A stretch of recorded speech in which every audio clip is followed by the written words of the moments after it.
Assalamualaikum warahmatullahi wabarakatuh. Waalaikumsalam warahmatullahi wabarakatuh. Bismillahirrahmanirrahim. Wassalatu wassalamu ala rasulillah Sayyidina Maulana Muhammad ibn Abdullah wa ala alihi wa sahbihi wa ala.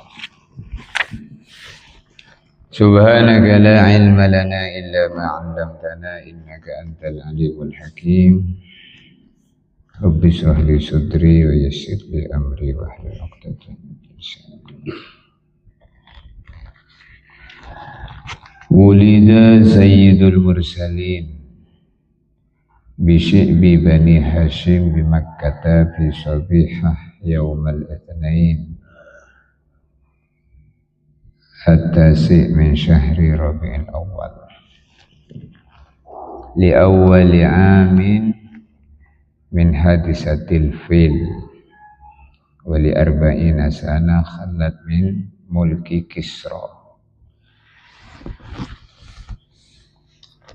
Baginda Nabi Muhammad Sallallahu Alaihi Wasallam, beliau dilahirkan di Mekah pada subuh pagi hari Senin tanggal 12 bulan Rabiul Awal tahun Gajah,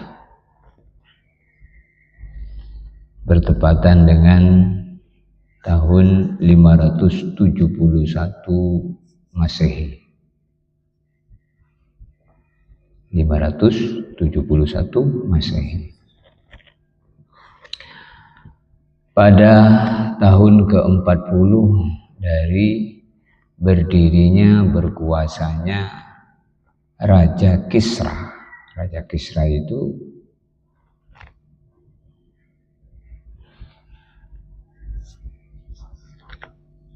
raja yang berkuasa di waktu itu.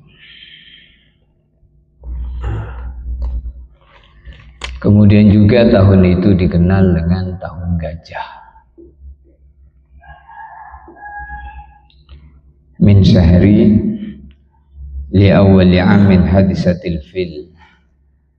Dikatakan tahun Gajah karena hari itu juga bertepatan dengan hari lahirnya Nabi. Senin itu tanggal 12 Rabiul Awal itu 571 Masehi, telah datang satu pasukan bergajah,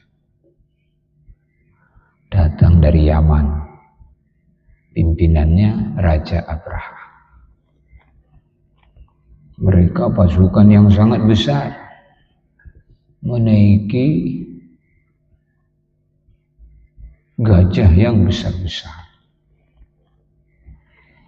Tujuannya untuk menghancurkan Ka'bah. Ingin menghancurkan Ka'bah. Maka Allah Subhanahu wa taala hancurkan mereka. Cerita itu diabadikan oleh Allah dalam Al-Quran. Satu surat khusus bercerita, namanya surat Al-Fil.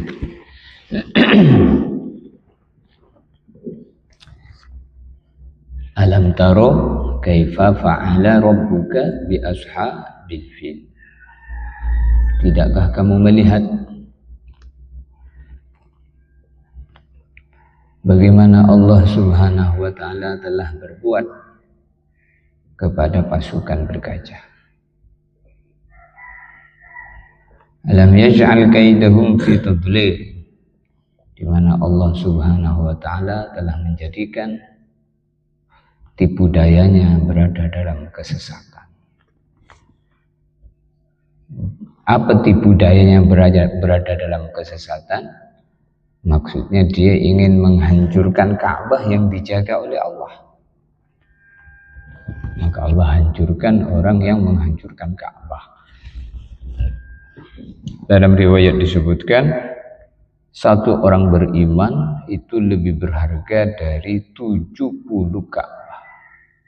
Satu orang iman lebih berharga di sisi Allah dari 70 Ka'bah. Kenapa?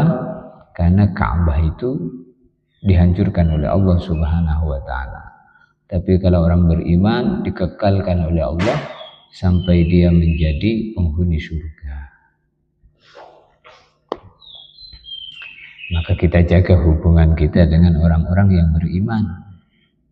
Kalau orang melihat Ka'bah dicucuri rahmat, selama dia memandang matanya dengan Ka'bah maka dicucuri rahmat. Maka orang yang memandang orang iman dengan pandangan cinta bukan sekedar dicucuri rahmat, tapi dijaga oleh Allah imannya sampai berjumpa dengan Allah dalam keadaan iman.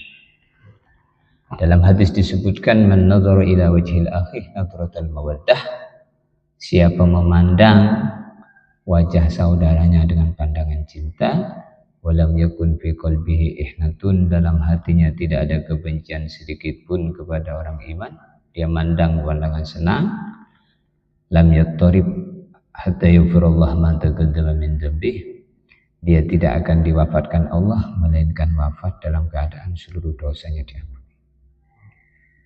Ini penting, ini urusan ini. Kalau kita nggak tahu, itulah kita kadang ribut dengan tetangga, ribut dengan istrinya, anaknya, padahal orang-orang beriman.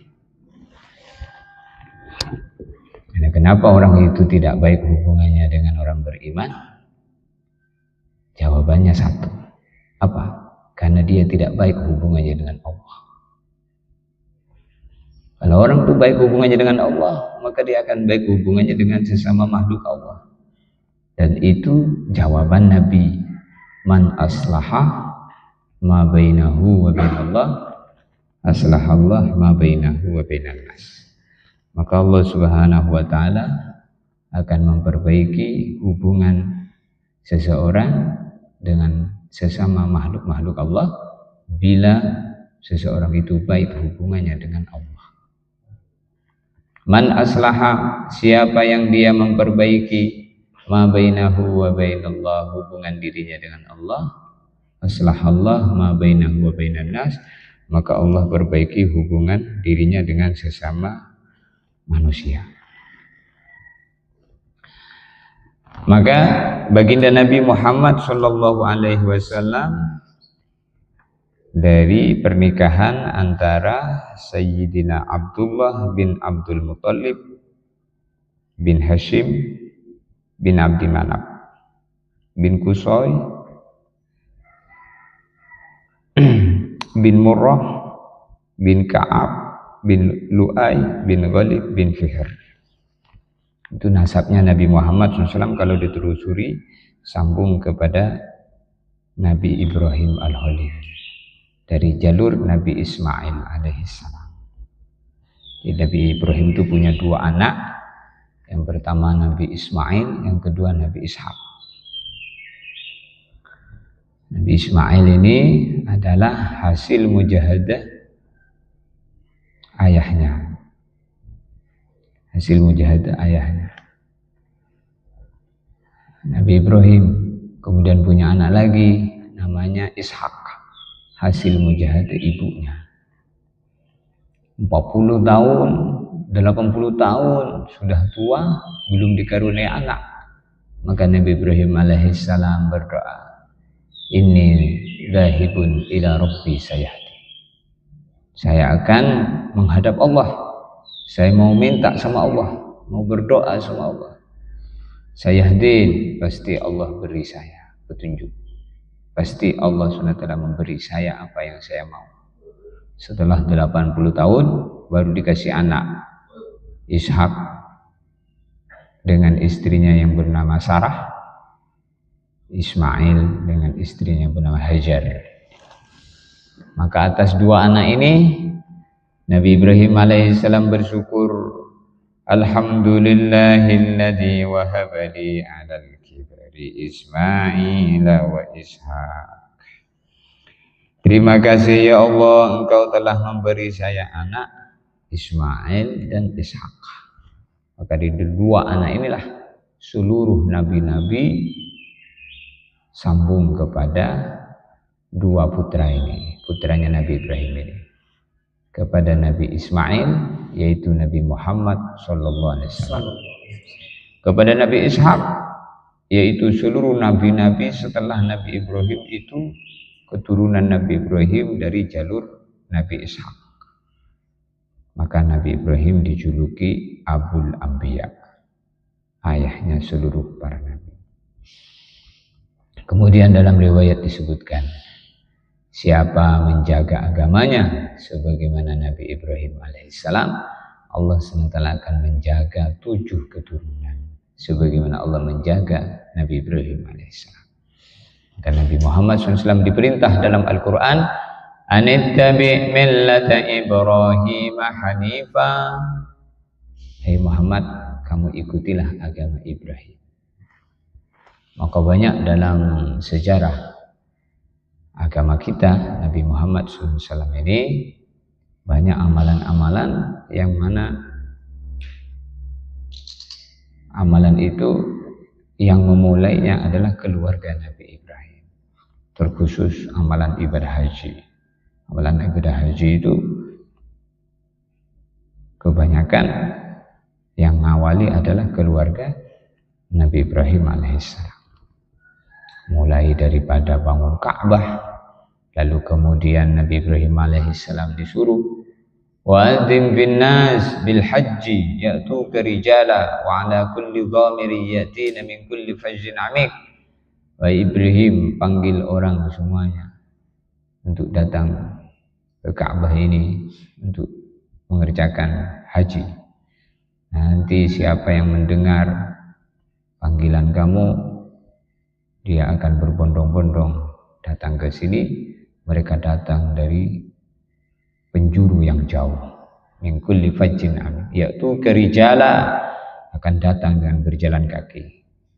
Wa ala kulli dhamiri yatina min kulli fajjin amik, jalan kaki, naik kendaraan dari tempat yang jauh.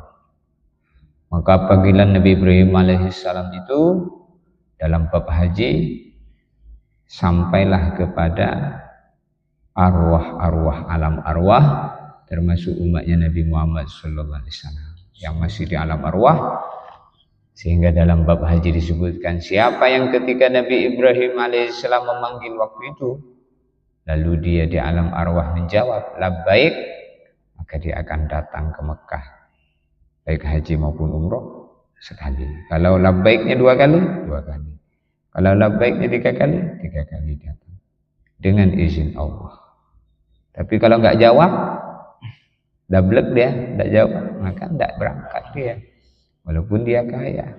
Maka haji dan umroh itu bukan masalahnya kaya miskin punya duitnya, itu panggilan Allah. Jangan iri kita kalau kita ini ada orang pergi ke Mekah, oh pergi ke Mekah bolak-balik terus. Ya bukan, dia itu kayak mati memenuhi panggilan Allah. Takdir. Mudah-mudahan kita ditakdirkan untuk berangkat ke sana. Amin. Mudah-mudahan ketika di alam arwah dulu kita pernah menjawab.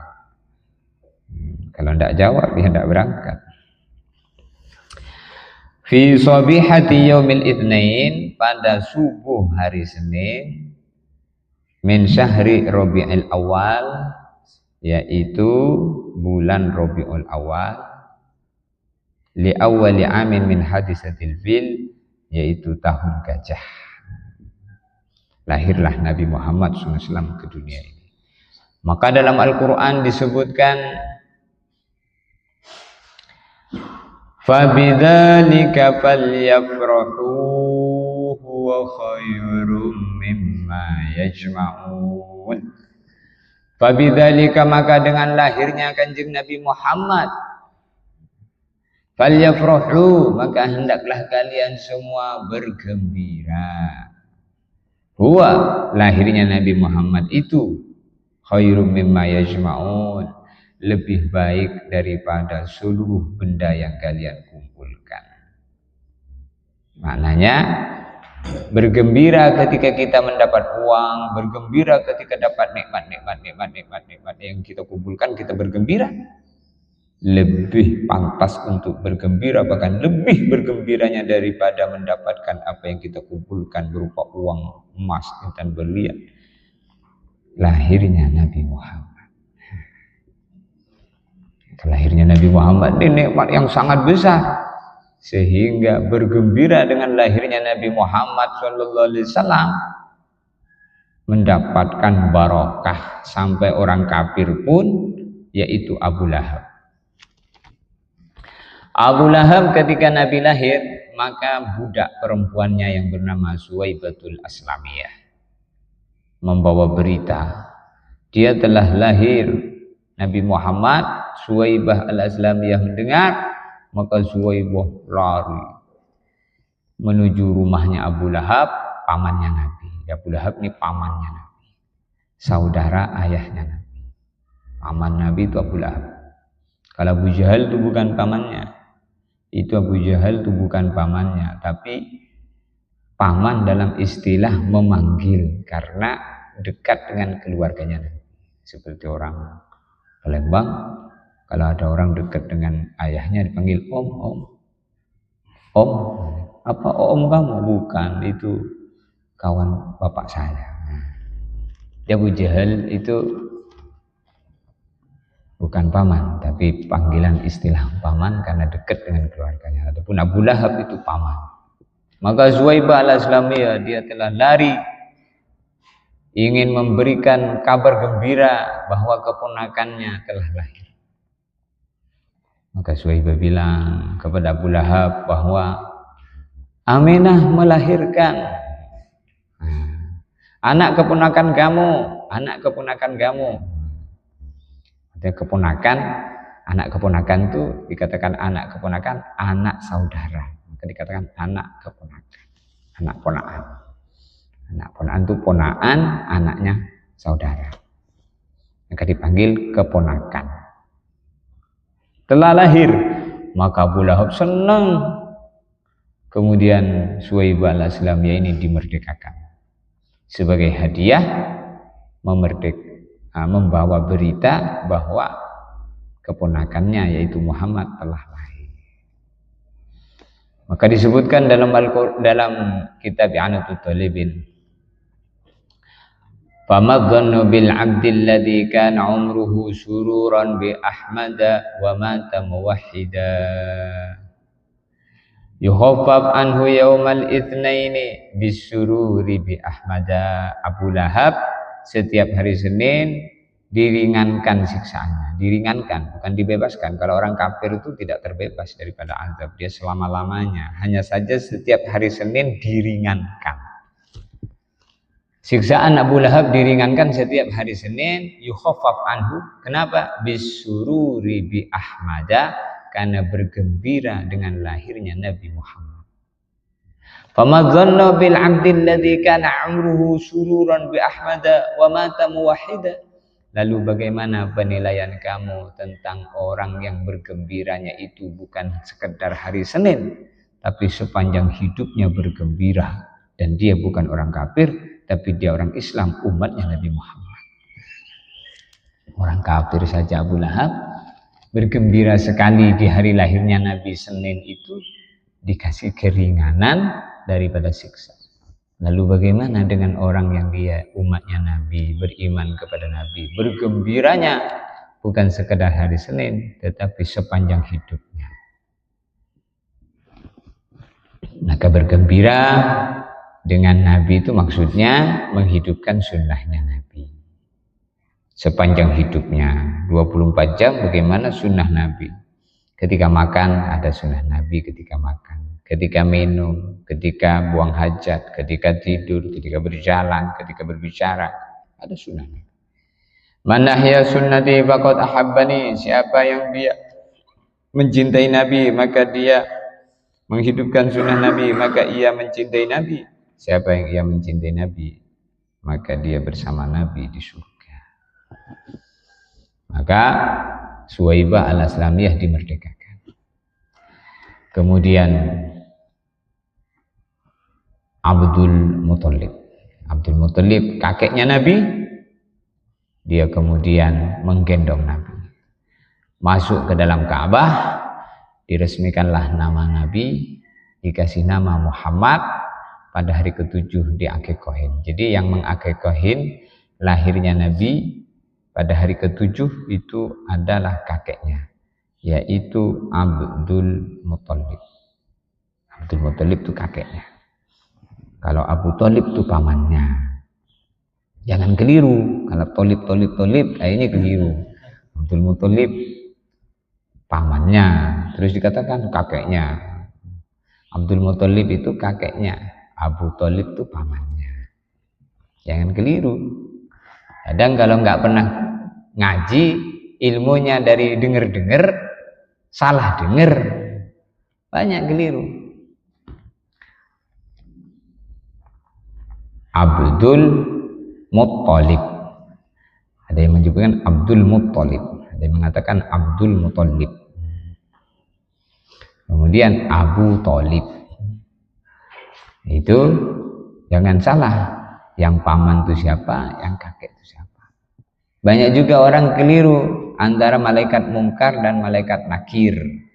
Dia sebut malaikat mungkar dan nangkir, keliru. Malaikat mungkar nakir, bertugas di alam kubur. Kalau nggak pernah ngaji, malaikat mungkar nangkir. Maka ini penting, ngaji itu ilmu meluruskan. Ada orang keliru kalau nggak pernah ngaji, ketika mengucapkan doa iftitah yang seharusnya wa mahyaya wa mamati, dia bilang wa mayahya. Banyak itu keliru itu.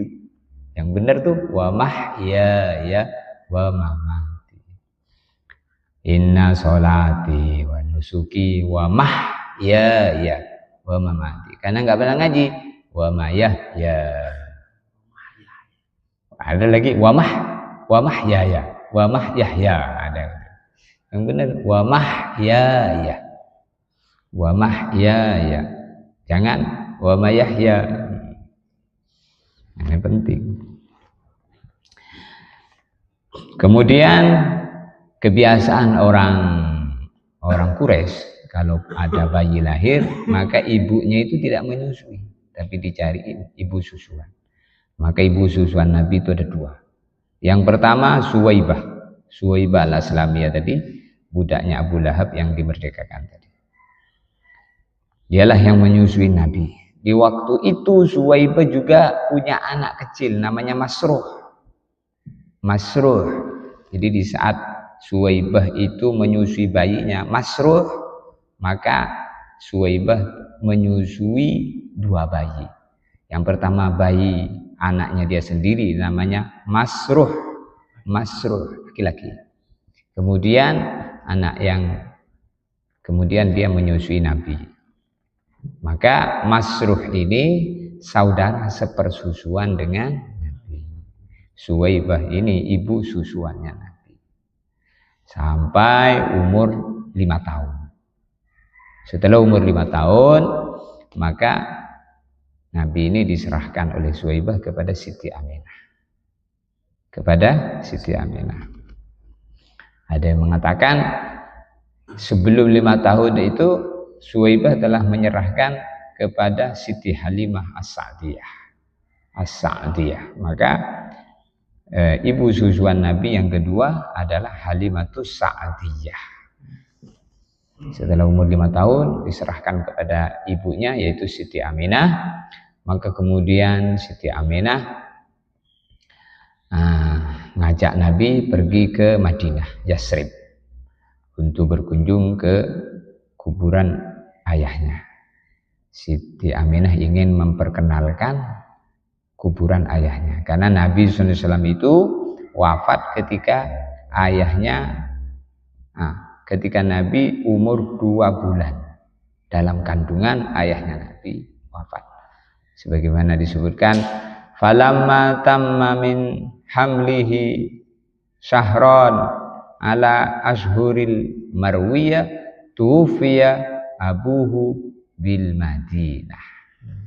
Ketika telah sempurna, falamma tamma min hamlihi syahranin ala ashhuril marwiyah, ketika telah sempurna kandungan baginda Nabi umur 2 bulan, tufiyah, wafatlah abuhu, ayahnya Nabi Abdullah bil Madinah di Madinah.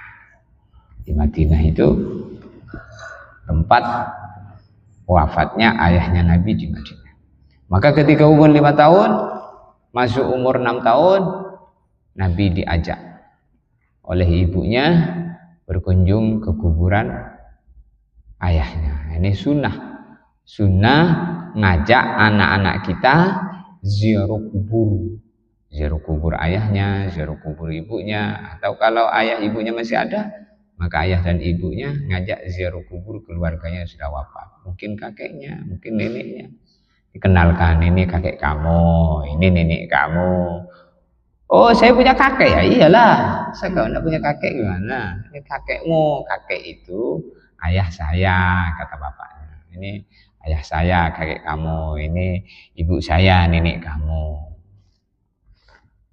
Nah, anak kecil kadang lucu. Lah kok di sini? Iyalah, di sini kan sudah mati, semua orang mati di sini. Pulang berangkat Siti Aminah bersama Nabi kecil ke Madinah, Yasrib. Pulang dari Yasrib sampai di Abwa. Maka Nabi ibunya sakit. Di Abwa ibunya sakit. Maka kemudian meninggallah Siti Aminah di Abwa. Abwa itu tempat antara Mekah dan Madinah. Sebelum sampai di Mekah, di desa Abwa itulah ibu Nabi jatuh sakit kemudian wafat. Ketika Nabi itu sakit di situ, maka Siti Aminah mengatakan, kata Siti Aminah, kullu jadidin balin wa kullu kabirin yafna. Semua yang baru pasti akan usang. Semua yang besar pasti akan hancur. Wa ana mayyitatun, dan saya sebentar lagi akan wafat, kata Siti Aminah. Wa dzikri bakin, tetapi walaupun saya wafat, wahai Muhammad, orang-orang nyebut ibumu yaitu Aminah ini, sebutan ibumu akan kekal, disebut terus sampai hari kiamat. Wa dzikri bakin wa taraktu khairan wa taraktu tuhran. Karena saya meninggalkan orang yang suci, orang yang baik, yaitu kamu wahai Muhammad. Kemudian wafatlah Siti Aminah, dikubur di Abwa situ. 6 tahun, umur 6 tahun ibunya wafat. Maka diasuh oleh kakeknya, umur 8 tahun kakeknya wafat. Sampai umur 12 tahun diasuh oleh pamannya.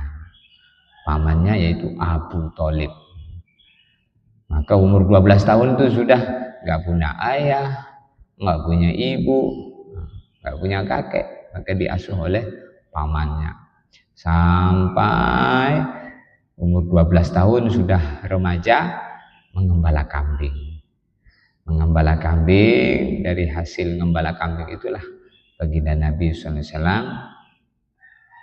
menjalani kehidupan, mencari nafkahnya. Sampai umur 25 tahun, kemudian diajak pergi membawa dagangan Siti Khadijah binti Khuwailid, pedagang saudagar kaya perempuan, ya kaya raya. Setiap orang membawa dagangannya dengan bagi hasil. Maka Abu Thalib ini paman Nabi, telah menemani Nabi membawa dagangannya. 2 kali berangkat ke Syam, kemudian ketika bersama pamannya tidak sampai karena di tengah perjalanan ketemu dengan pendeta Buhairah. Suruh pulang, pulang Muhammad, jangan dilanjutkan perjalanannya karena ini yang bersama kamu wahai Abu Thalib ini adalah Nabi rahmatan lil alamin. Maka kemudian balik, tidak selesai membawa dagangannya. Maka kemudian berangkat lagi yang kedua, ditemani oleh pembantunya Siti Khadijah yang bernama Maisarah. Di Maisarah itu laki-laki, bukan wanita. Ada orang ngasih tangan, siapa namamu? Siti Maisarah. Tidak benar itu. Maisarah itu laki-laki, bukan perempuan. Banyak orang ngasih nama Maisarah perempuan, keliru. Itu laki-laki. Maka pergi ke Syam, dagangannya laris. Siti Khadijah kagum. Oh, kok bisa laris ini seperti ini, nggak biasanya. Maka Maisarah ini yang nemenin Nabi ini bercerita. Oh, perjalanannya dikagetkan dengan sesuatu yang ajib. Baginda Nabi berjalan, awan membuntutinya. Setiap orang yang berdagang dengan Nabi membeli, tidak tawar-menawar, apa yang dikasih Nabi harganya segitu langsung diterima. Sehingga untung banyak. Pulang-pulang untung banyak. Sehingga Maisarah bercerita kepada Siti Khadijah. Siti Khadijah kagum, sehingga kemudian seorang perempuan, Nafisah binti siapa lupa saya. Nah, dia menawarkan kepada paman Nabi bahwa Siti Khadijah pengen baginda Nabi. Jadi Nabi itu yang dilamar, Khadijah itu yang melamar baginda Nabi. Akhirnya kemudian menikah. Dari pernikahan itulah seluruh anak-anak Nabi dari Siti Khadijah kecuali satu dari Maria Al-Qibtiyah. Kemudian setelah Nabi istrinya wafat, Siti Khadijah wafat, kemudian menikah lagi dengan istri-istri yang lain, tidak ada yang punya anak. Kemudian Nabi SAW umur 40 tahun, diangkat menjadi Nabi, dapat wahyu. Umur 53 hijrah ke Madinah sampai menetap di sana. Jadi dari 40 tambah 13 di Mekah berarti 53 tahun. 53 tahun hijrah ke Madinah, wafat 63, berarti 10 tahun di Madinah. Itulah sedikit, kalau dijelaskan tidak selesai-selesai. Ini tadi saya ditelepon sama topik, Pak Ustadz besok singkat cerita Nabi. Ini baru bagian cuplikan. Kalau diceritakan, ini ada kitab namanya Ar-Rahiqul Mahtum. Ini di sini semua ditulis sejarah-sejarah Nabi. Ada juga sudah terjemahannya. Kalau punya uang, beli kitab terjemahan kitab Ar-Rahiqul Mahtum. Ini kitab sejarah yang pengarangnya nomor 1 dari lomba nyusun sirah Nabawi. Kitabnya Ar-Rahiq Al-Mahtum. Sedikit mudah-mudahan menambah kecintaan kita kepada Nabi. Al-Fatihah. A'udzubillahi minasyaitonir rajim. Bismillahirrahmanirrahim.